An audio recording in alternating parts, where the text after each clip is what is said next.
अब आ चुके हैं उदाहरण 14 में। उदाहरण 13 तक कंप्लीट हो गए। इसमें कहा है कि 8√15 को 2√3 से भाग दीजिए। ठीक है, भाग देते हैं भाई। तो क्या हो जाएगा, देखो ये दोनों ही हमारा अपरिमेय संख्या है, ये भी अपरिमेय है और ये भी अपरिमेय है। अपरिमेय, दोनों अपरिमेय है ना। क्यों? क्योंकि बोलेंगे सर ये 8 परिमेय है और ये √15 अपरिमेय। तो परिमेय और अपरिमेय का गुणनफल हमेशा ही अपरिमेय होता है। 2 परिमेय √3 अपरिमेय, परिमेय और अपरिमेय का गुणनफल हमेशा ही अपरिमेय ही होता है। उदाहरण 11 से ही समझाते आ रहा हूं। ठीक है, तो यहां लिखेंगे हल। हल लिख लिया। क्या करना है, भाग करना है ना। तो लिखेंगे 8√15 भाग 2√3। आप इसको ऐसे भी लिख सकते हो, 8√15 बटा 2√3, ऐसे भी लिख सकते हैं, है ना। चलो देखो, जब ऐसे लिखे, अब यहां देखेंगे हम, ये दोनों कट जाएगा। समझाने के लिए हम ऐसे यहां करते, देखो √15 को हम लोग ऐसे लिख सकते हैं, √5 गुना √3 लिख सकते हैं, 2√3 ऐसे लिख सकते हैं। कोई ऐतराज? मेरे ख्याल से कोई ऐतराज नहीं होना चाहिए। √15 मतलब उसके अंदर 3 और 5 दोनों है, तो √5 को अलग और √3 को अलग।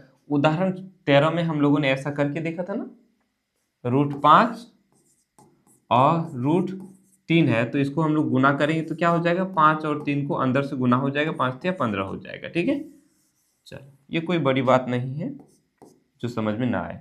तो यहां से क्या हो जाएगा, नीचे में √3 है और ऊपर में भी √3 है, कैंसिल हो जाएगा, कट गया। बचा क्या, देखो 2 एका 2, 4 दूनी 8, यानी कि 4 और √5 बच गया, 4√5 हो गया। देखो ये भी अपरिमेय, ये भी अपरिमेय, हम लोगों ने दो अपरिमेय संख्याओं का भाग किया। ठीक है, दो अपरिमेय संख्या का भाग जब किया तो हमें क्या मिला, अपरिमेय संख्या ही मिला। लेकिन यहां मैं एक और बात याद क्लियर कर दूं कि जब हम दो अपरिमेय संख्या को भाग करते हैं तो अपरिमेय भी हो सकता है और परिमेय भी हो सकता है।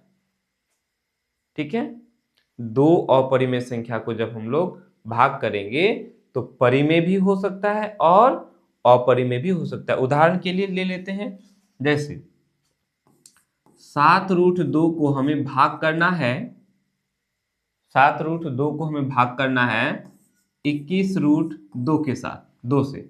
अगर हमें इसे भाग करना है तो हम क्या करेंगे, ठीक इसी तरह से इसको भी लिख सकते हैं, 7√2 बटा 21√2, √2 ऊपर भी, √2 नीचे भी। क्लियर? तो क्या हो जाएगा, देखो 7 एका 7 और 7 या 21, ऊपर में कुछ नहीं बचा मतलब 1 बचा और नीचे हमारा 3 बचा, तो 1/3 मिला। 1/3 हमारा क्या है, परिमेय संख्या है। अर्थात उदाहरण 11 से लेकर उदाहरण 14 तक का जो निष्कर्ष निकला हम लोगों का, वो ये निकला, उदाहरण 11 में तो एक ही चीज क्लियर हुआ कि जब एक परिमेय हो और एक अपरिमेय है, दो ठो संख्या को हम लोग जोड़ेंगे, एक परिमेय है ना और एक अपरिमेय, दो ठो संख्या ले लेते हैं, एक ठो परिमेय ले लेते हैं, एक ठो अपरिमेय ले लेते हैं। ठीक है, तो एक परिमेय और एक अपरिमेय का चाहे हम को जोड़ें या फिर घटाएं या गुना करें या फिर भाग करें, चारों ही स्थिति में अपरिमेय संख्या ही मिलेगा। ठीक है, सिंपल सा भाषा में यहाँ थोड़ा सा लिख कर समझा देता हूं ताकि आप लोग को ज्यादा परेशानी ना हो। देखो परिमेय, ठीक है, परिमेय और अपरिमेय। ठीक, आप इसके बीच में आप जो है ना, आप चाहे जोड़ो, चाहे घटाओ, चाहे गुना करो, चाहे भाग करो, एक ठो परिमेय होगा और एक ठो अपरिमेय होगा, तो इसका जो फल मिलेगा वो अपरिमेय ही होगा। क्या होगा, अपरिमेय ही होगा। ये उदाहरण 11 में हम लोगों ने क्लियर किया। उसके बाद उदाहरण 12, 13 और 14 से हम लोगों ने निष्कर्ष निकाला कि जब दो अपरिमेय संख्या हो, दोनों क्या हो, अपरिमेय हो। ठीक है, अपरिमेय और ये भी हमारा अपरिमेय। जब दोनों ही हमारा अपरिमेय होगा और इन दोनों ही अपरिमेय संख्याओं को हम चाहे जोड़ें, चाहे घटाएं, चाहे गुना करें या फिर हम भाग करें, इन चारों संक्रियाओं में हमें कुछ भी मिल सकता है, परिमेय भी मिल सकता है और अपरिमेय भी मिल सकता है। एक परिमेय दूसरा अपरिमेय को जब हम लोग जोड़ेंगे, घटाएंगे, गुना करेंगे, भाग करेंगे तो हमेशा अपरिमेय मिलेगा, एकदम फिक्स है, निश्चिंत है, ठीक है। लेकिन वहीं जब दो अपरिमेय संख्याओं को जोड़ेंगे, घटाएंगे, गुना करेंगे या फिर भाग करेंगे तो परिमेय हो सकता है और परिमेय नहीं भी हो सकता है, ठीक है। यानी इसमें परिमेय